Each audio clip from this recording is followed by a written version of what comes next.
Hey, this is Ed, former Hells Angel, California, and I'm chatting with Staxx.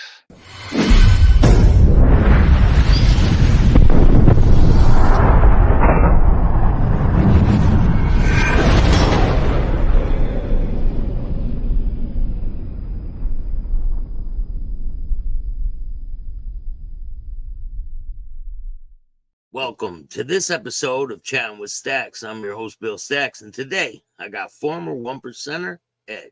Oh yeah, there's always some guys you don't like. You know, that's nature, human nature. You know, you're not going to get along with everybody.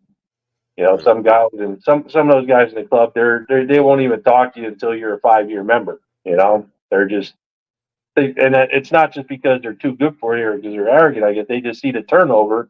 They don't want to get close to someone, and they know they're going to wind up quitting in a year or 2 or 3. So when you're prospecting, is there any other situations that stand out to you or any red flags?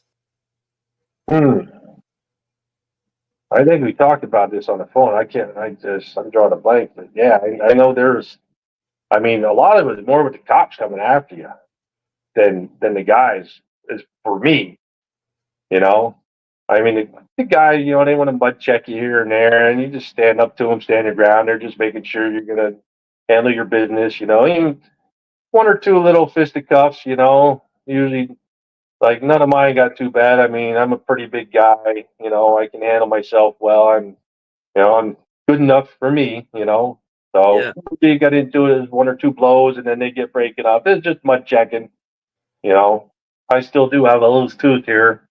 You know, well, I remember. I guess I went in the room one day, and there's an issue, and I guess I did something that maybe wasn't the best decision as a prospect, and my sponsor stands up and he's big than me or bigger than me, and he's trying to tell me what I did wrong. I'm like, yeah. Oh, he's like, well, we're gonna have to take your cut for punishment, for 30 days. I said, oh hell no. And I hold on. I said, no, you ain't taking it. He's like, yeah. I said, if we got a box, we got it. As soon as tried to say the second time, I'm already getting whacked in the mouth, and then it goes on a couple blows back and forth, and then they break it up, and then they all said, no, really, it is a punishment. You got to do it, and so what happens? Then you're stuck out at some events or whatever, and then everybody knows your prospect, but now you're under punishment because you're not wearing your cut, and that's learned, I guess, and I still don't think I was in the wrong, but it wasn't my decision. And does that happen to a lot of people where they take their cuts and? It happened to one other guy in my charter that I know of. I remember seeing, I think one other guy, I forget where he was from, up north somewhere. It happened to him, but I don't think it's super common. They can do that to a full patch member too, right? Take their cut and put it in a box or something like that. I've heard that they've done that to people, but I never saw it happen. Personally, I never saw it happen. I mean, I was probably in member for about 5 years, and then prospecting that whole time and hanging around and all that stuff. So I've heard they've done it to people, but I've never seen it happen to anybody. Walk me through the day they give you your patch, your full patch. The full patch? Well, of course they don't tell you they're giving you a full patch, and like what we all thought that we were going to make it all as a group because that was the goal. And, lo and behold, one of the other guys that, he made it for the first. Well, there's a guy that was with our group. He was Red Devils and switched over with us. And we thought he was going to be a number one guy, man. He was on top of his stuff. He was everywhere. He handled everything. When it happened, and we thought he was getting his year in, and that's it. He's gone. He's in.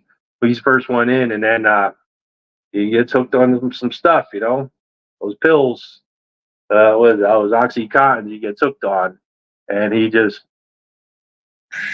downhill real quick, and it got bad.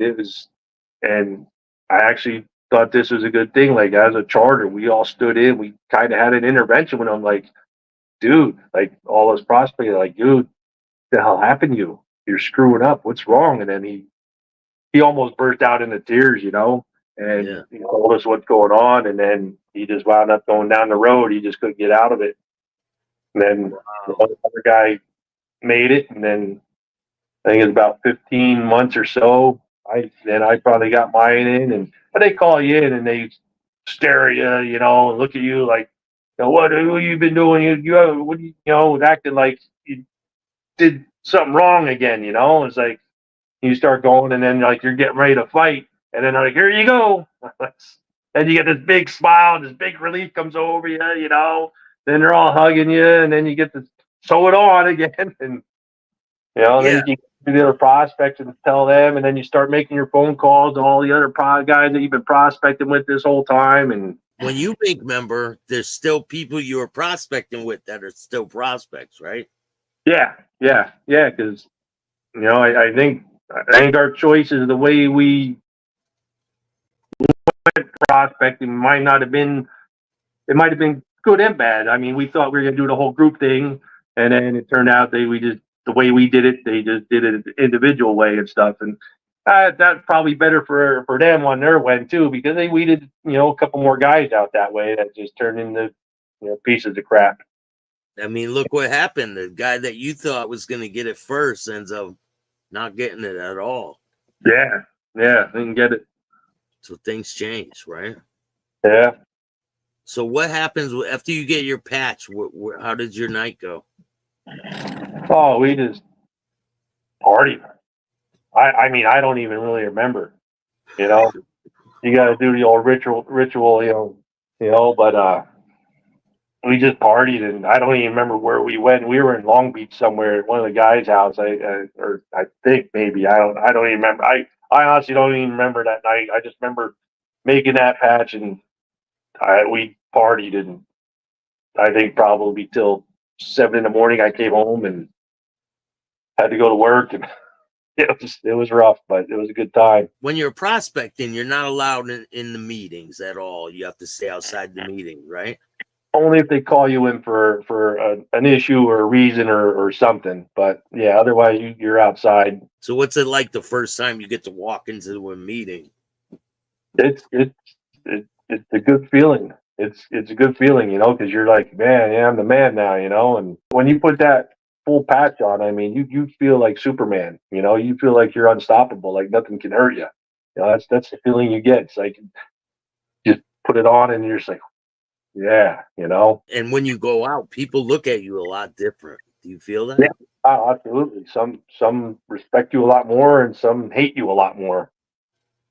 And where I was at, I was in Southern California there, and that was I guess the rebirth of the war with the Mongols. After the Laughlin incident, and it was the middle of it was the heat of the battle. So, and that's where they were deep.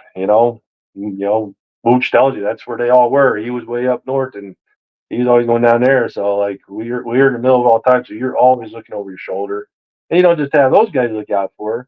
You got the little gangbangers that might be associated, or just little gangbangers that are trying to make a name for themselves by like, hey, look who I could take out. And then you get the cops. You never know. You get some cops, and the cops harass the hell out of us, especially me in the neighborhood there where I was at. They would pull you over all the time and things. Oh yeah, yeah. I mean, I'd be driving down the freeway, and like because we were new members there. Like Red Devils was bad enough, but when you're put on that Hell's Angel patch, it's way worse. You draw so much attention. Every time I'd be coming home, and they'd be following me, and I know they're following me, so I'm just cruising 65. I'm waiting my turn, get off the exit, and then as soon as I get my shot, I lived in like a gated a community.